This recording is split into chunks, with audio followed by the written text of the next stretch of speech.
안녕하세요. 전 60대 주부입니다. 얼마 전 아이와 함께 앨범을 정리하다가 가족 사진을 보게 되면서 이런저런 얘기들이 생각나서 사연을 몇 장 적어봅니다. 사실 이 얘기는 저의 아이들도 그리고 남편도 모르고 저만 가슴속에 품고 살았던 얘기라서 조심스럽기도 하지만 언젠가 한 번쯤은 누군가에게 꼭 하고 싶은 얘기였기에 용기를 내봅니다. 어린 시절부터 제 인생은 막말로 진짜 뭐 같았습니다. 부모가 저를 버린 건지 아니면 돈을 벌러 떠난 건지 정확한 이유도 모른 채 교회 목사님 손에서 자랐습니다. 감사하게도 목사님은 저를 중학생이 될 때까지 돌봐주셨고 목사님의 자녀가 태어나면서 저는 고아원으로 보내졌습니다. 이렇게 성인이 되기 전까지 고아원에서 지냈고 20살이 될 무렵 저는 최소한의 퇴소 비용을 받아 고아원을 나오게 됐습니다. 제가 공부 욕심이 많았다 보니 대학은 꼭 가고 싶었는데 낮에는 돈을 벌어야 하니 선택지는 야간 대학뿐이었습니다. 결국 낮에는 공장에서 일하고 밤에는 대학을 다니면서 겨우 대학을 졸업했고 그 뒤엔 반도체 공장으로 옮겨서 3교대 근무를 했습니다. 그런데 이렇게 살다가는 죽도 밥도 안 될 것 같아서 공장을 관두고 큰 마음 먹고 공무원 시험 준비를 시작했습니다. 다행히도 3년 동안 공무원 시험을 준비해서 30이라는 늦은 나이에 공무원 시험에 합격할 수 있었습니다. 다른 친구들은 결혼을 하고 아이를 낳고 가정을 꾸릴 때 전막 사회생활을 시작하려 했는데 혼자 지쳐진다는 생각이 들었지만 힘들게 시험에 붙었으니 무슨 일이 있어도 퇴직하기 전까진 일을 하려고 했죠. 저는 한 지역의 시청에서 근무했는데 시민들의 민원을 처리해주는 부서에 처음 발령을 받았습니다. 안 그래도 소심하고 낯을 많이 가리는 성격인데 사람들을 상대하려니 너무 힘이 들더라고요. 일하는 내내 두통에 시달렸고 퇴근을 하면 즐거운 게 아니라 다음날 출근할 생각에 불안 증세가 몰려와서 손이 떨리고 밤에 잠을 이루지 못했습니다. 안 그래도 소심하고 낯을 많이 가리는 성격인데 퇴근을 하면 즐거운 게 아니라 손이 떨리고 그러던 어느 날 민원 처리를 하고 있는데 한 남자가 서류를 들고 와서 몇 가지 문의를 해왔습니다. 그 남자의 물음에 답을 해주는데 갑자기 정신이 몽롱해지면서 잠이 오는 겁니다. 그렇게 전 그 자리에서 쓰러졌고 눈을 떠보니 병실에 누워 있었습니다. 그런데 제 앞에는 낯선 남자가 서 있는 겁니다. 정신을 차리고 자리에서 일어나려고 하니 지금 일어나실 수 있겠어요? 좀 더 쉬셔야 할 것 같은데 라고 하며 저를 일으켜주는데 낯선 남자의 터치가 조금 불편해서 제가 몸을 뒤척이니 좀 더 쉬셔야 할 것 같은데 제가 몸을 뒤척이다. 아, 죄송합니다. 저 누군지 모르시겠죠? 저 아까 시청에서 서류를 떼려고 갔는데 갑자기 제 앞에서 쓰러지시는 바람에 우선 놀라서 제가 응급차 타고 같이 왔어요. 직원분들이 올 상황이 아닌 것 같아서 라고 자기 길을 소개하더라고요. 저는 감사한 마음에 퇴원 처리를 하고 그분에게 연락처를 물었습니다. 그래도 저 도와주신 분인데 식사 대접이라도 해야 할 것 같아서요. 그리고 일주일 뒤 그 남자와 저녁 식사를 하는데 사람이 너무 자상하고 괜찮더라고요. 그 남자는 아버지와 함께 작은 사업을 하는 남자였는데 겉모습만 봐도 저와는 너무 다른 세계에 사는 사람 같았습니다. 깔끔한 스타일의 옷도 유명 브랜드를 입고 다니고 누가 봐도 곱게 자란 티가 났죠. 몇 번 만나면서 저는 그 남자에게 호감을 느꼈지만 만나면 만날수록 욕심을 내면 안 될 것 같다는 생각이 들더라고요. 전 친인척 하나 없고 부모도 없는 고아원 출신의 재산이라고는 제가 월급 봐서 모은 돈이 전부였으니까요. 이제 겨우 시험에 붙어서 작은 원룸 하나 마련하기까지 너무 오랜 시간이 걸려서 그런지 그 멋진 남자 앞에만 있으면 제가 너무 작아지는 느낌이 들었습니다. 하지만 그 남자와 한 달 정도 만나면서 몇 번이나 헤어지자고 얘기하려 했지만 도저히 용기가 나지 않았습니다. 그런데 하루는 남자가 집업 일하면서 잠깐 나와달라고 하더라고요. 남자는 차 안에서 저를 기다리고 있었는데 제가 차에 타자마자 저에게 입을 맞추더니 정식으로 연인이 되고 싶다고 하는 겁니다. 전 그 얘기를 듣고 펑펑 울어버렸습니다. 나같이 볼품없는 사람을 사랑해주는 사람이 나타나니 괜스레 눈물이 나더라고요. 전 그렇게 그 남자를 받아주기로 했고 1년 연애 끝에 저희 두 사람은 결혼을 약속했습니다. 저야 부모님이 안 계셔서 저만 좋으면 결혼을 할 수 있었지만 문제는 남자의 어머니였습니다. 결혼을 반대하는 이유는 단지 제가 고아라는 것 때문이었습니다. 어머님을 이해 못하는 건 아니었지만 고아가 된 게 제 탓도 아니고 저만 나 보지도 않겠다고 하시니 솔직히 억울하긴 하더라고요. 하지만 아버지는 달랐습니다. 오히려 제가 고아로 자랐는데 혼자 공부해서 공무원까지 됐다고 하니 따구가 있어 보인다며 저를 먼저 만나보고 싶다고 하셨다는 겁니다. 이렇게 아버님과 처음으로 식사 자리가 마련됐고 저를 보며 환하게 웃어주셨던 미소가 아직도 생각이 납니다. 거기에 술이 한 잔 들어가니 저도 마음이 편해지고 아버님께서 저에게 도마를 놓으시니 마치 이 결혼을 정말 허락받은 것 같은 생각이 들었습니다. 아버님이 잘해주시니 저도 그만큼 해드리려고 정말 많이 노력했습니다. 결혼하기도 전이었지만 먼저 연락도 드리고 선물도 드리고 단둘이 만나서 식사도 하고 아버님은 그런 제가 정말 마음에 드셨는지 얼른 결혼식을 준비하라고 하시더라고요. 어머님은 자기한테 맡기라면서요. 결국 저희 두 사람은 아버님을 등에 업고 결혼식을 올릴 수 있었고 감사하게도 작은 신혼집까지 마련해 주셨습니다. 대신 조건이 있었습니다. 제가 몸이 많이 어약한 편이다 보니 아버님께서는 일을 관두고 남편은 애조하길 원하셨습니다. 대신 무슨 일이 생기면 본인에게 바로 얘기하고 책임까지 져주시겠다고 약속을 했지요. 저 말을 듣고 솔직히 고민을 안 했다면 거짓말입니다. 공무원이 되겠다고 고생한 3년이 주마등처럼 스쳐갔지만 저도 이제 남들처럼 가정이 생겼고 제 미래를 이 가족에게 바쳐도 괜찮을 것 같다는 생각이 들었습니다. 솔직히 남편 사업이 꽤 잘 되기도 했었고 적어도 돈 때문에 마음고생할 일은 없어 보였기 때문이죠. 전 사직서를 제출했고 시댁 근처에 신혼집을 얻어 남편과 행복한 신혼생활을 보냈습니다. 하지만 점점 남편은 변해가기 시작했습니다. 누구보다 저를 사랑해줄 것 같던 사람이 외박은 점점 잦아지고 연락도 잘 되지 않았습니다. 제가 조금이라도 잔소리를 하면 바로 손이 올라왔고 폭력을 쓰려 하더군요. 전 그럴 때마다 아버님을 찾아갔고 아버님께서는 저 대신 남편에게 쓴소리도 하고 혼을 내기도 하셨습니다. 그렇게 결혼 3년 차쯤 됐을까 드디어 사건이 터졌습니다.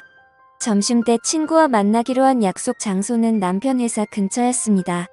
친구와 점심을 먹고 남편이랑 커피 한잔 하려고 휴대폰을 꺼내든 순간 전 제 눈을 의심했습니다.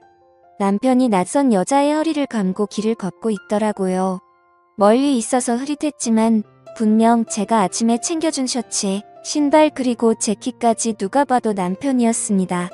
그 자리에서 남편에게 달려가 딱이라도 때리고 그 여자의 머리차라도 잡았어야 했지만 전 아무 말도 하지 못했습니다. 만약 이대로 이혼을 하게 되면 앞으로 어떻게 살아가야 할지 그저 막막하기만 했거든요. 그 일이 있고 난 뒤 남편의 바람은 더 과감해졌습니다.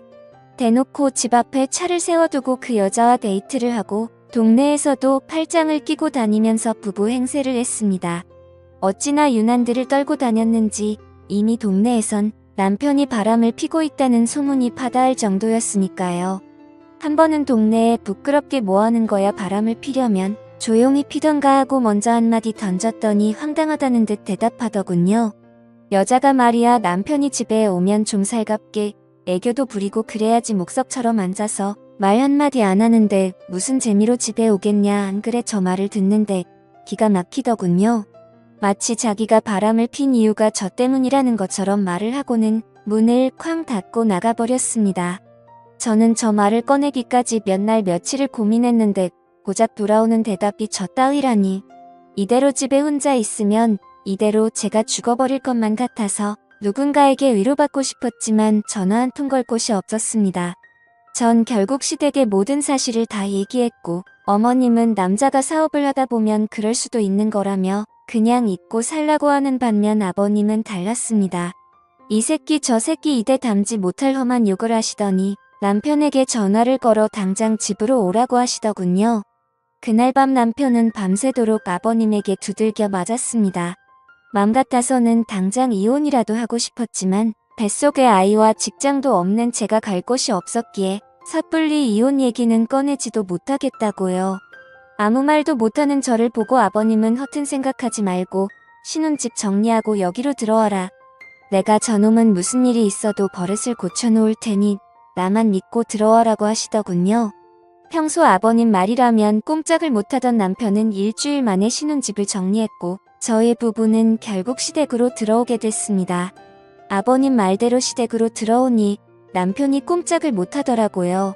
그렇게 5년 정도 그 집에 살면서 아이도 출산했고 크고 작은 사건들은 있었지만 그냥 남들처럼 평범한 날들을 보냈습니다.